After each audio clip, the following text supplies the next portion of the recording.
Hey everyone, welcome to today's video. I really hope you're having a great day wherever you are. So, as you saw in the title, I'm going to be I'm going to be doing like a tutorial, a review, showing you my faves of one of the most underrated indie brands I have ever tried, which is saying something because I have tried quite a lot of makeup. They go by the name Nabla Cosmetics. They are based in Italy, Milan to be specific, and I never really see anyone talking about them, and I'm so confused as to why, especially in a social media sense. I never really see them in my subscription feed, on my Instagram, and I was like, WTF, y'all. I feel this is due to the fact that they are a European brand. American/Canadian consumers see this and they're like, oh, no, I don't want to pay for that shipping. I don't want to wait the wait time to have it shipped to me. I can just buy something similar that'll get to me faster and for a cheaper price. So today I am here to just let you know what you could be missing out on, why you should check this brand out, and all of that good stuff. So let's just jump right into it. I'm going to begin by discussing the eyeshadows. I have a few in this little quad here just to go over the 4 textures that I've noticed throughout the collection. Nabla seems to have mattes, metallics, duochrome metallics, and these really cool glitter metallics that I have used both wet and dry. As you can see on the screen, the mattes are very rich, very easy to blend. They're all very smooth across the board. There's nothing that feels wet or creamy or too cushiony. I was really impressed that the formulas were so consistent from different texture to different texture. Usually, like in a line of makeup, the mattes will either be really dense, the metallics would be like randomly really light but really pigmented, and the glitters would be really dry. These are all pretty similar across the board, which I was really impressed with. My favorite single shadow formula of theirs is the duochromes. The one I'm using on screen today is called Zoe. It's a very mermaidy greenish blue. These apply so beautifully with the brush. Usually with duochromes and a brush, it just doesn't happen for me. There's not a lot of intense payoff. I usually always have to go in with a finger or a wet brush and build it up, but these duochromes really just stick down right out of the gate.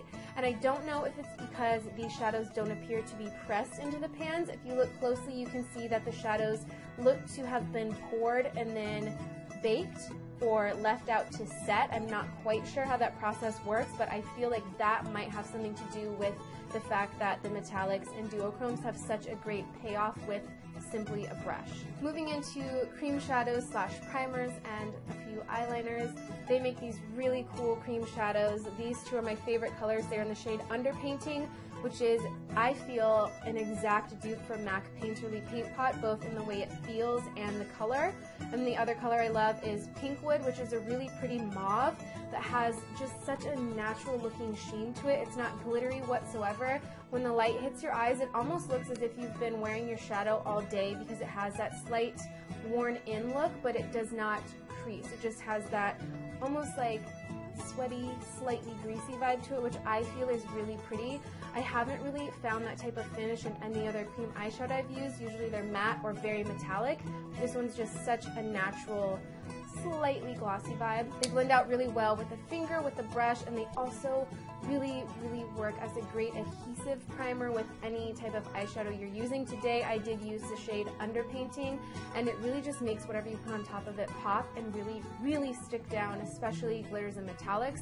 The one con to it though is that it can be so sticky that it can cause your shadows to stick down and then not move when you blend them out. So I definitely recommend, if you're using intense mattes, to set things lightly with the powder. These next 2 eye products I believe are pretty new to Nabla's line. They're the Dazzle liners in the shade Purity and Crystal. I do not like these as a traditional liner or recommend to use them as a traditional liquid liner.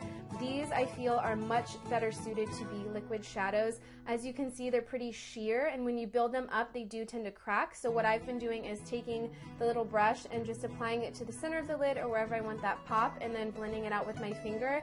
They also look stunning alone. It's really great to use if you want that whole cool girl beauty effect where you just kind of have a naked lid and then that random pop of slightly glittery, slightly duochrome action happening. When I use them in that way, I find that they don't crease, they last forever. Just much more flattering in that regard than using them as a traditional wing vibe. Moving into their pressed powder products, I'm going to begin with blushes.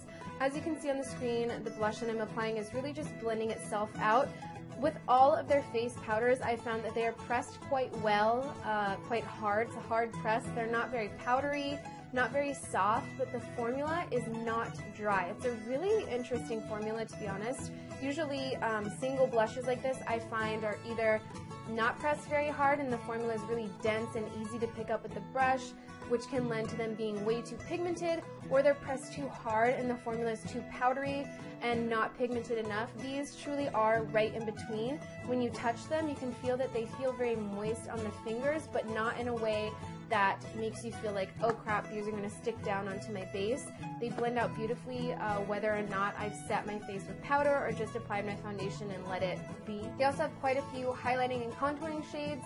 These pretty much same formula. These all have a slight bit of glint to them. They're not super reflective, obviously the highlighters are, but these contouring ones have a slight healthy sheen to them, which I really like. I don't like, honestly, using even matte contour or bronzing products. I feel like those can look muddy very quickly, and I feel like these are slightly less pigmented than the blushes even, which for me is perfect because anytime I really use that cool tone contour shade, I always overdo it because for some reason they're always made so pigmented, which I don't understand because less is more in that regard. And their illuminators are very similar to the blushes, only they have a really nice reflect, very buildable, yet still more intense than, say, Hourglass, which is another buildable everyday type of illuminator. I build these up to be pretty intense in today's video, and I feel like they still look really natural, really nice wet look on the skin. Don't emphasize texture, anything weird like that. Okay, it is like 80 degrees in my room right now, so very glad that I'm on the last few products, and before me I have the lipsticks and a few of the liquid matte lipsticks. I have their matte lipsticks and more satin matte formulas in front of me. I am so into these. They remind me, payoff-wise, of the Bite Beauty lipsticks, only they're not as heavy and creamy / sticky on the lips. These are extremely lightweight, yet very hydrating, yet super matte. The matte lipsticks are so matte that they look as though they are the typical drying, tug at your lips matte, but they so are not. The best way I can describe them is that they feel silky going on the lips. And lastly, their liquid lipsticks. Today I am wearing the shade Vanilla Queen, which honestly describes me to a T. This is the exact color as my lips, maybe slightly lighter, but I feel like it's such a flattering shade. First of all, formula-wise, these are, they're bomb ass. Even the blue one is not streaky, and I have very rarely found that liquid lipsticks in darker or more unique shades are not streaky. These are very velvety on the lips. They're very soft, not very slip-slidey, but they also are not that sticky. They don't dry down and make your lips feel dehydrated. They're very comfortable. If I were not conscious of the fact that I'm filming, I would forget that I had it on my lips. That's how lightweight they are. I feel the only con is when you build them up, the max I've been able to build them up without them like sticking together and flaking off is 2 full layers. If you go in with the third, it's bad news. So that wraps up today's review / tutorial / rave session. I really hope you guys found this helpful. Let me know if you end up trying out their products and how you like them. The only other person I know who uses them is Jess, so I would love to hear all of your feedback and see if you love them just as much as I do. As always, thank you so much for tuning into this video, and we'll chat again in my next one.